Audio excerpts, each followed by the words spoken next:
Have you ever loved someone so much they felt like home? That was Daniel for me. He was my safe harbor, my confidant, my everything. Our love was the kind you see in movies, the kind that makes you believe in forever. He was the person I ran to with good news and the shoulder I cried on with bad news. My life felt complete with him in it. And then there was Lydia, my best friend since childhood. She was my rock, the keeper of my secrets, the sister I chose, the two most important people in my life. So, naturally, I wanted them to meet. I imagined us becoming this inseparable trio, sharing laughter and creating memories. I envisioned holidays together, game nights, everything. It seemed like the perfect next step.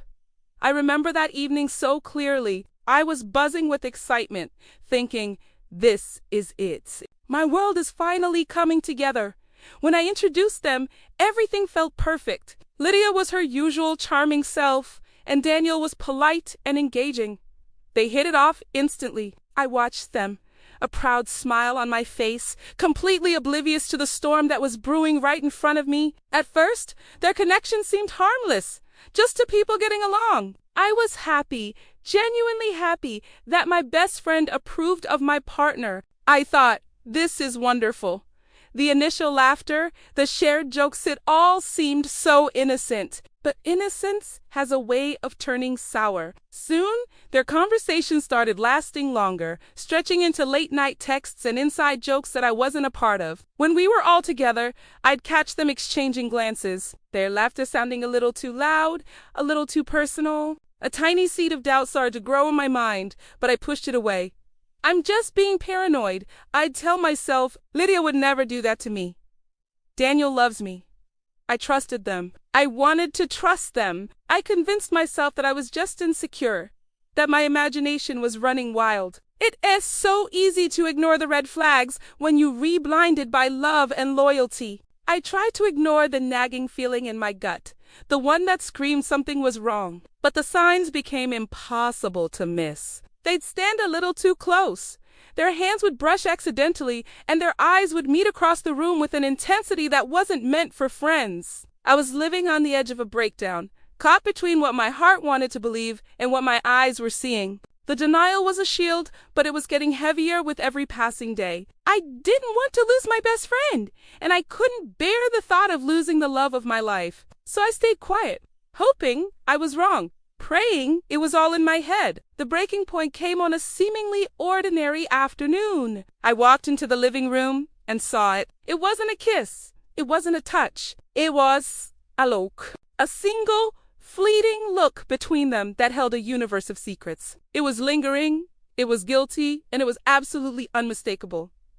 In that 1 second, my entire world shattered. The floor fell out from under me, and all the air left my lungs. The denial, the hope, the trust, it all evaporated, replaced by a cold, sharp certainty. They had betrayed me. The two people I trusted most in the world had gone behind my back, and that silent glance was their confession.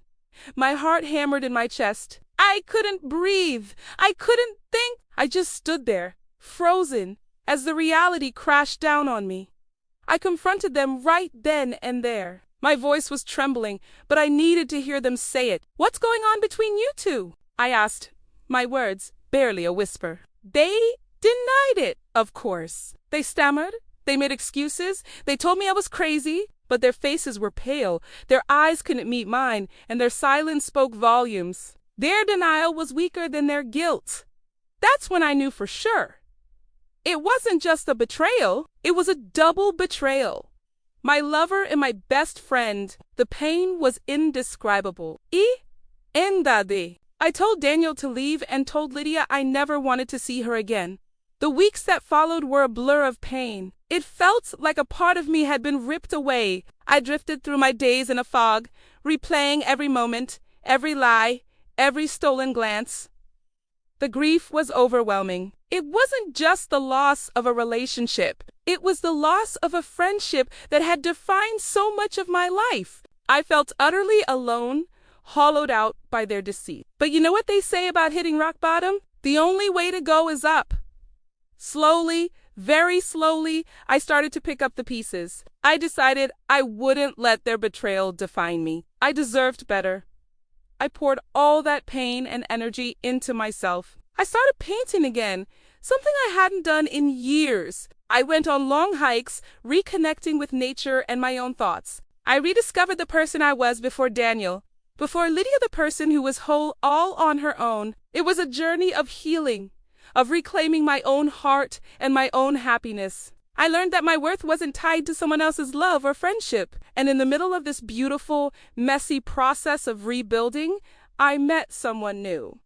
His name was Adrian. Adrian was different. He was calm, thoughtful, and incredibly patient. He saw the cracks in my heart, the scars left behind by betrayal, and he didn't run. Instead, he treated them with gentleness and respect. He never pushed me or rushed me. He just offered a steady hand and a listening ear. He valued my spirit, my resilience, my passions. With him, there were no secrets, no stolen glances, just open communication and unwavering trust. He taught me that real love isn't about grand, dramatic gestures. It's about the quiet, consistent acts of kindness and support. He made me feel safe again. With Adrian, I found a love that was built on a foundation of respect and honesty. Laughter came easily again, and my heart felt light for the first time in a long time. Daniel and Lydia, they faded into the background, becoming shadows of a past I no longer dwelt on. Their memory is a reminder of a difficult chapter, but it's a chapter one have closed. Today, I walk hand in hand with Adrian, not as a victim who lost everything, but as a survivor who rose from the ashes, stronger and wiser. The betrayal almost broke me, but it also led me to a love that healed me in ways I never thought possible. Sometimes, losing the wrong people is exactly how you make space to find the right one. The journey can be heartbreaking, but the destination is worth every tear. If you've ever felt the sting of betrayal, know that you are not alone and healing is possible. You can, and you will find your way back to yourself. And maybe, just maybe, find a truer love along the way. Thank you so much for listening to my story. If it resonated with you, please give this video a thumbs up and subscribe for more content. I'll see you in the next one.